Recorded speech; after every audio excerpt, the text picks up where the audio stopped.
Hi there and welcome. This is Vince of vinceprep.com talking about one of my favorite subjects, which is the HBS interview. I was talking to a client the other day, getting her ready for her upcoming HBS interview, and it occurred to me that in addition to being like a ping pong game, I've said before that the HBS interview is like playing table tennis.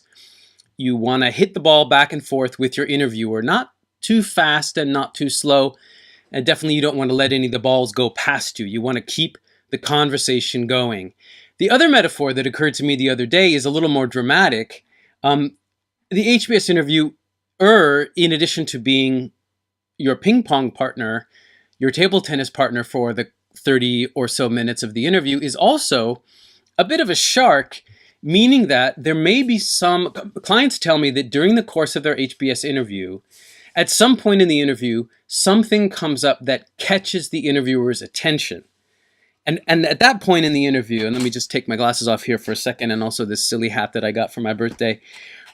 At that point, the interviewer is simply interested in something you've said, much the same way that a shark is interested in blood that's in the water, because as I've heard, sharks are always hungry. The interviewer for HBS is trying to do one thing and one thing only, and that is to, in their words, confirm your ability to thrive in the HBS classroom. So thrive in the HBS classroom is not just survive, but actually enjoy the process. And in the course of speaking, because you have to talk every day at HBS, in the course of speaking and saying something for which you may not have had time to prepare well, maybe spontaneous, you might be cold called, and something you say might catch the interest spontaneously of someone else in your section, in your cohort, in the group of 90 people that are there in the classroom with you, and they may suddenly jump on you in a way, or pivot like a shark would do when there's blood, and dig in and ask you to explain your assumptions or whatever, clarify something that you said.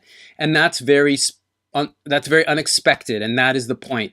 The times I've visited HBS, and I've visited many times, and the times I've sat in on the case class discussion, and I've done that several times, it's always fascinating to notice how the conversation can suddenly turn.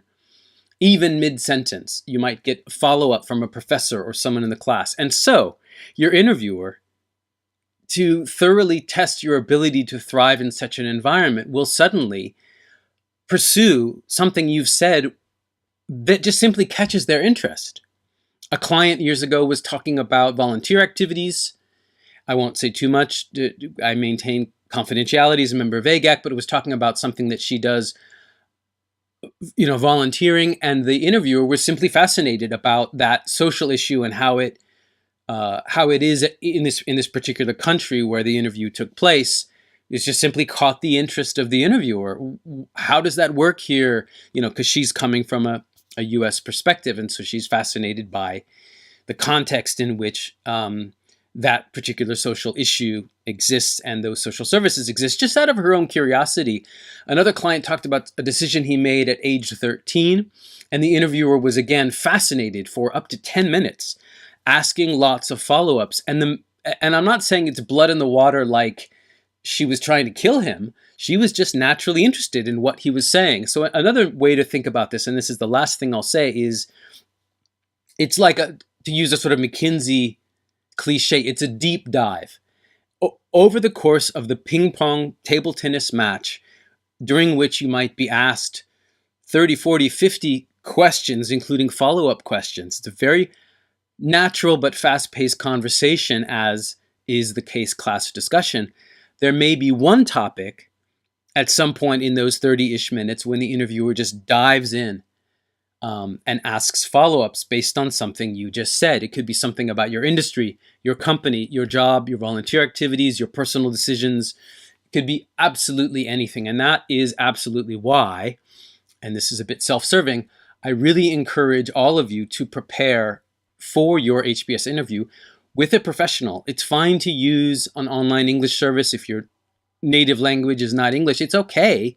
But it's really quite different from this experience of someone who's been there, sat through the class, and had the experience year after year after year of helping people prepare for and pass, or in some cases not pass, and then learn why they didn't pass this very unique interview. So work with us, work with an AGAC member, but do invest. You've come all this way. Don't just give up now.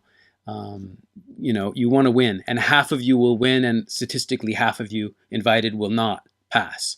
So work hard, invest in the process. That's all for now. Look, I really appreciate if you subscribe. I'm going to get that bloody shark off of the screen.